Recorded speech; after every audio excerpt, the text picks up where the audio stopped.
What's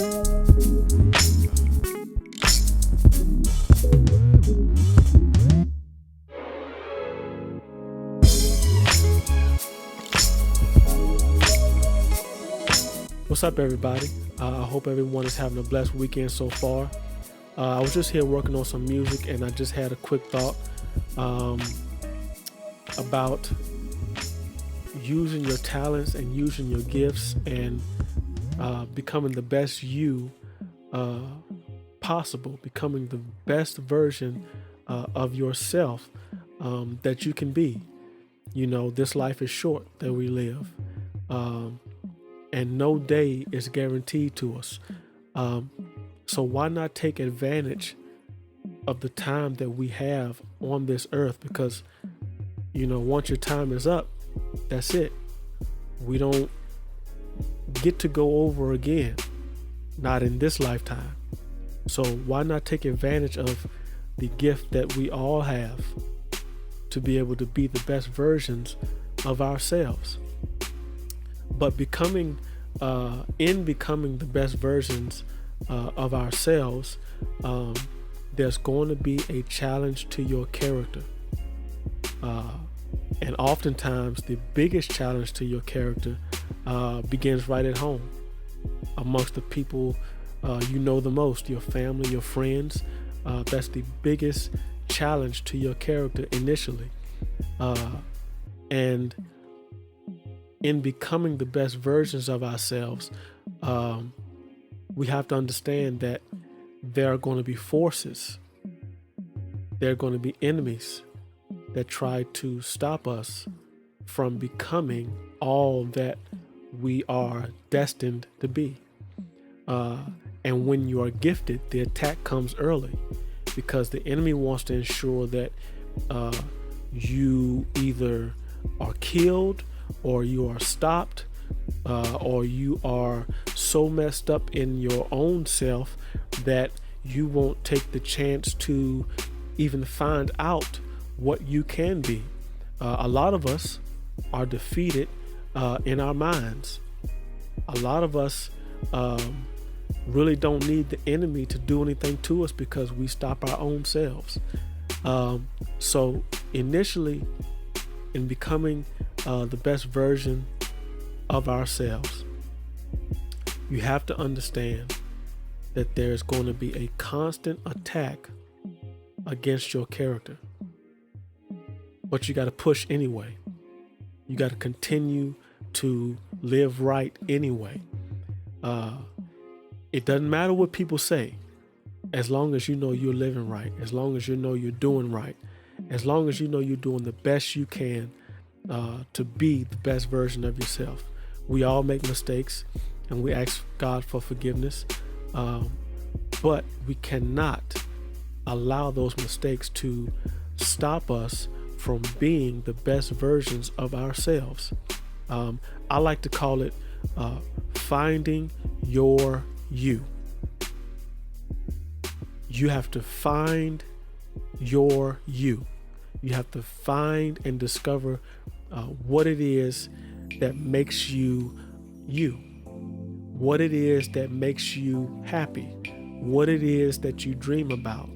You have to figure out what it is that puts you at peace, and then surround yourself with those particular things.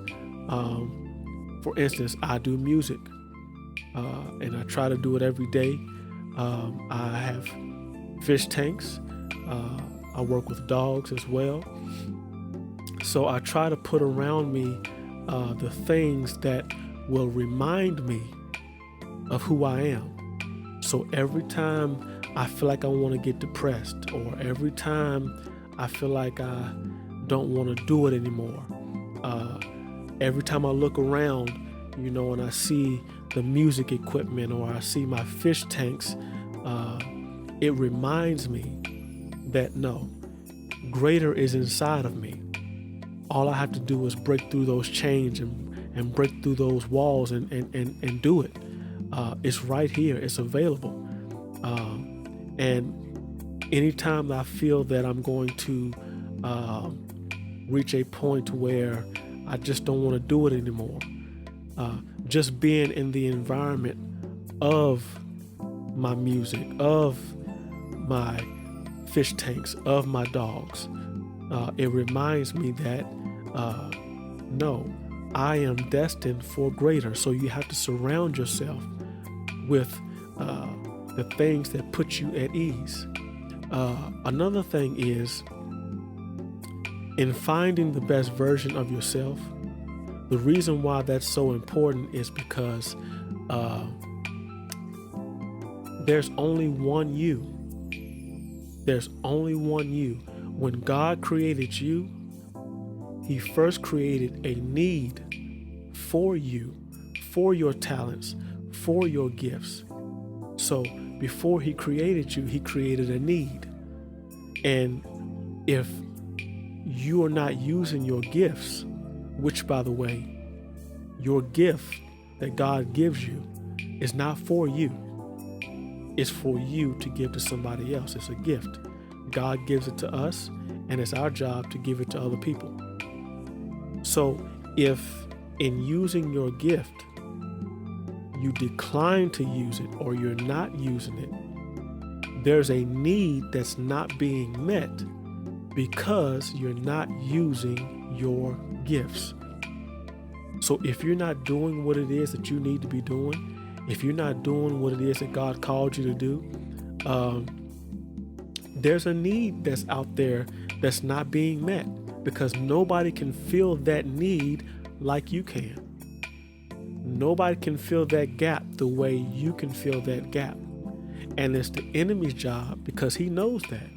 He knows there's only one you. And he knows that if he can stop you, your gift will not come through anybody else but you. And he knows that. He's very clever.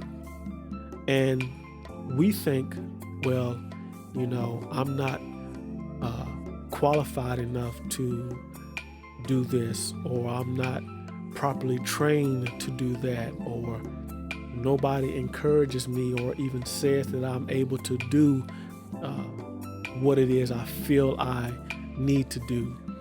Look, you are unique. You're so unique that if you're not here, if you're not using your gifts, if you're not using your talents, there's a need that's not being met because you're not using your gifts. I do music. There are millions of people that do music. A lot successful and a lot unsuccessful. But regardless of how many people out there do music, nobody can produce music. No one out there can produce music the way that I produce music. I do fish tanks. I do aquariums. There are millions of people that have aquariums, but there's not one person on the earth that can set them up and take care of them the way that I do. So I can't get depressed in myself because I feel like I'm not qualified or nobody is. Another thing that gets us is we say, well, nobody is listening to my music, or I can't get it out, or nobody is having an opportunity to see what I do, and nobody knows, and I'm trying to put it out there, and it's just not reaching the masses, and I just don't think I can continue to do it. No, do it anyway. If nobody hears it, do it anyway. You know why? Because God hears it. The angels hear it. And you get to stay up on top of your craft. Anytime I feel that nobody's really listening to my music and they're not hearing it, I do it anyway.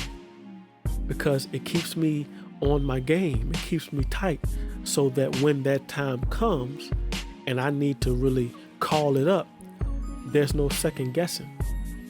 It's almost like if you were training in martial arts.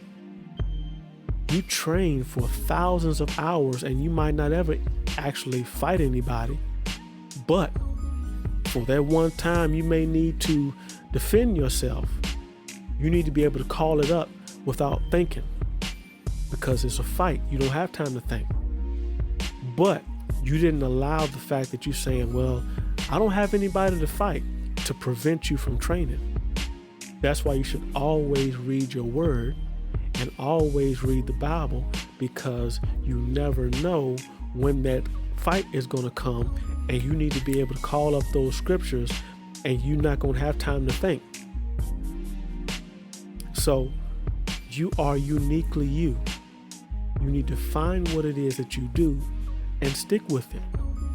You need to find what it is that God has placed you on this earth to do and do it. So what will people think? So many of us have been defeated because of what other people think. Listen, when you came into this world, you were born by yourself.